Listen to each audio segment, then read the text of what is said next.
Hey there, this has been with Coaster Family Feud, back after a 5-month hiatus as we've been helping my wife kick cancer's butt.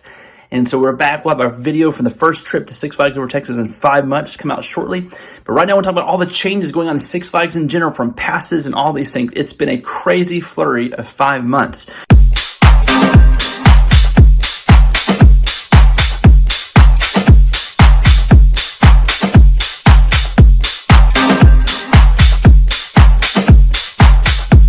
You see, if you're like me, you were offered a pass at $50 into your park, or a much cheaper price if you've been a consistent person. And so we jumped on it. So you know what?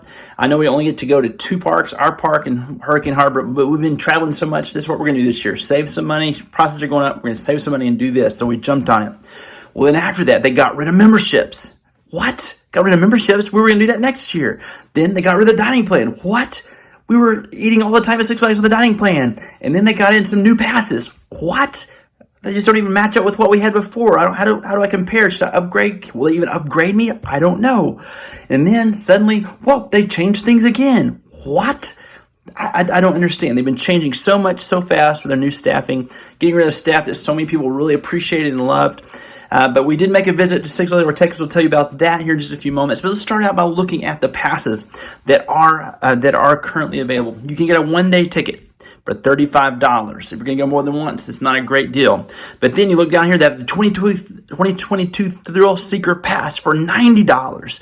Okay, well, what do you get with that? Well, we'll see in a second. Then the 2022 Extreme Pass for $160. What do you with that? The 2022 Ultimate Pass for $299. What do you with that? We're going to go over each of those things here real quickly.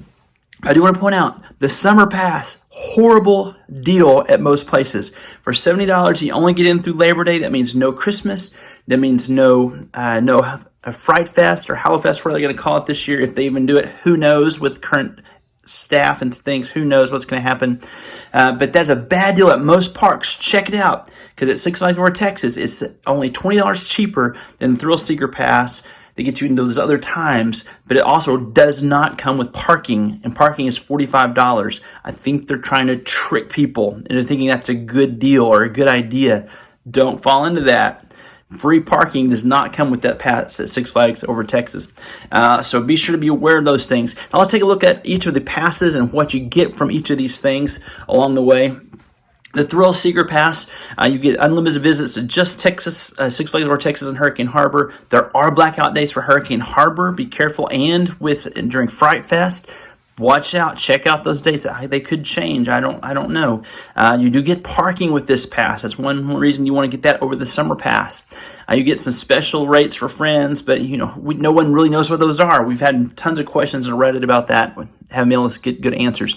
Go on to the Extreme Pass. So where do you get? You get a value for this? Are you making better deals here from this? Well, being $60 more, actually $70 more, you hope to get something out of it. Well, you get to go to other parks. Well, that's okay, great. You get to other parks. That's super. If you live in a place you can do that, or you're going to be able to do that, that's can be a positive. Except that, again, compared to what it used to be, it's a much higher premium to get to do that. They're charging a lot more, but that goes to the strategy of the company right now. You look at their earnings call, they're looking to make it a premium experience and charge premium prices. And they say that those customers, the single day customers that come one time, are their priority basically. They want the parks to be cleaner, they want to have less people there, shorter lines, so they can pay less staff and have a better experience for people willing to pay more. Those of us with seasons passes, they say we're their best long-term or lifelong customers, but they don't care about us as much as they do those single-day ticket holders. So that's why they're kicking a lot of the benefits to the curb, and we're not getting to have those like we've had in the past. Now, I will say they've needed some changes. I agree. There's been some changes that need to be made. The meal plans that were grandfathered into the memberships and for the season pass holders, we don't get to keep those going on. I'm sure they were losing some money. They needed to make up some ground on those. The meal plans that are now available, a 4-pack of meals for $40, you do save some money. But let me warn you about that. If you buy it through their app, you're going to have a $5 processing fee. Buy it through their website, there's some other processing fees. Buy them at the park from Guest Relations. You save $5 that way. Otherwise, your prices go up on those meals you're buying. And not only that, when we went to the park this past weekend, you only get 3 chicken strips instead of 4. Now you get 3. and they were tiny. It was awful. The fries were small. Here's a picture of our meal here. Can you believe that? That was $14 or $15 if we were going to buy it, or we used our $10 plan and got it that way. Okay, so that's, again, some frustration level here of things you can hear from a long time comer. I've been coming to Six Flags for over 40 years, since I was a kid. And these changes are a little mind-boggling, and they're changing all sorts of stuff. The single rider lines that they said in the earnings call were a priority, gone at Six Flags Over Texas. Gone for good? I don't know. But they're gone in a matter of a couple of months. They said, oh, this is a priority, make things better. Now they're gone. I don't know what to believe anymore. Okay, before I get on to the next pass, I talked to 3 staff members. One been there 9 years, one 5 years, one 3 years at Six Flags Over Texas. They are not happy. I talked to one of them. Matter of fact, I went in to buy my season pass, my drink bottle. I was going to get 2 of them. It says 2 for, I think it was $28.99. You can see it here on the video. And so I went to buy them. They ran up $35 each. The guy asked the cashier, what's the deal? They said, I don't know. They went and called somebody and said, that's the new price. I'm like, your sign, I literally pointed, your sign right here says it. And they looked and the sign said it. They said, I'm sorry. So I went to the next place. I found someone that looked like they knew what they were doing a little bit more. Had them on a shirt on. Person been there for 9 years. Did the exact same thing. Rang up the wrong price. He's like, I don't know what the deal is. Let me give it to you for this price. He gave it to me for the price that it showed on the screen. He called somebody in from guest relations. He said, oh yeah, we changed all that yesterday. But didn't tell anybody. So then later I asked this guy, he'd been there 9 years. I said, so what's the deal here? What's the deal? He goes, I don't know. He said, we don't know day to day what's going to happen or what's going to be available. He said, it's just odd. I can't say much, but it's just not right. Another employee for 5 years, another employee of 3 years. Again, they don't know what's happening at the park. They don't know how to help people. Someone brought in you'll see in a second, there's a new junior pass that comes with the extreme pass or ultimate pass. They brought one in. The person hadn't even heard of it before, didn't know what to do with it. They're just not doing what they said they're going to do. But on other ways, they are doing what they're saying they're going to do. They're charging us more for less, making a more premium experience for people who have more money or just go one time, I'm going to blow it all at one time and stuff. They're doing that. They're also, you'll see, and raising the prices on other things. Meals in the park. Some of the meals at the park that used to come with fries can now come with a bag of chips. And there's a $2 upcharge for fries. Seriously? Again, you see the fries you get even when you get them, it's not worth it. You used to have a full plate of fries with chicken strips. It was great. Now you can barely eat, it seems like, as we're going. Anyway.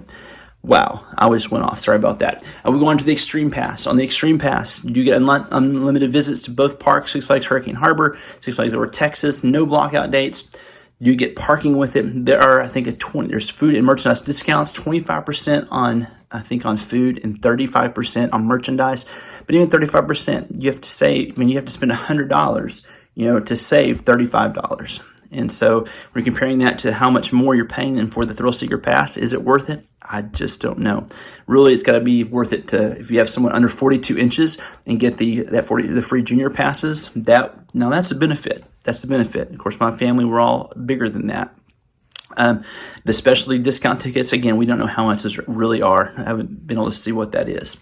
Then you go on to the Ultimate Pass, again, another $140 more. So are you getting a value from that? This is the one place I say maybe you're getting some value, because you are getting preferred parking, if that's important to you. But then you get the 10 meal dining plan. Basically, it's worth $100 right there. That comes with that. You also get merchandise credit, a $25 merchandise credit that adds on to it. It also gets a few other things. You still have to buy your drink bottles to go along with this. And so suddenly, again, I don't know, is it worth it? Maybe if you're going to another park, maybe you just have lots of money to spend, go for it. Otherwise, this is kind of a weird situation here, looking at these different things.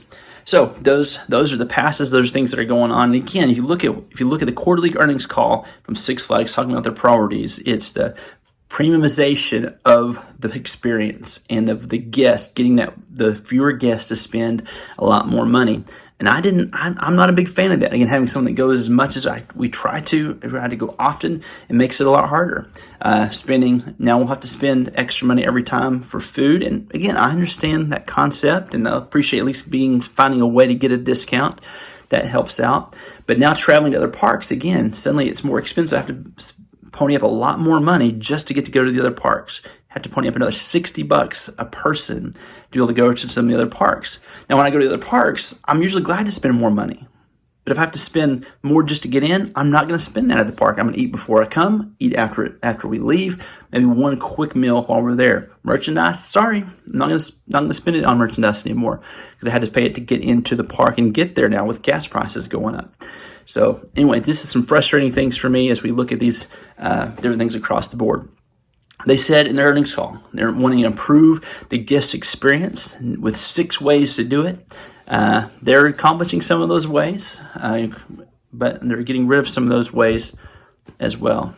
The one thing I really didn't like from the earnings call is they said, we sit here today, we have ample thrill rides in our parks. Ample thrill rides. No. For an enthusiast, no. You got to keep going, especially over Texas. I mean, come on, your flagship park. I don't care if you think Magic Mountain's the biggest one. It's the flagship. It's the first one. Treat us right down here. Treat us right. I hope things get better at Six Flags. I hope they continue to grow and that things go a better direction than they have in the past. Although I really felt, and so many others talking to other people, thought things were already on the up and up before the new guys came in and made all these changes. We will see. This is Ben Polson, signing out.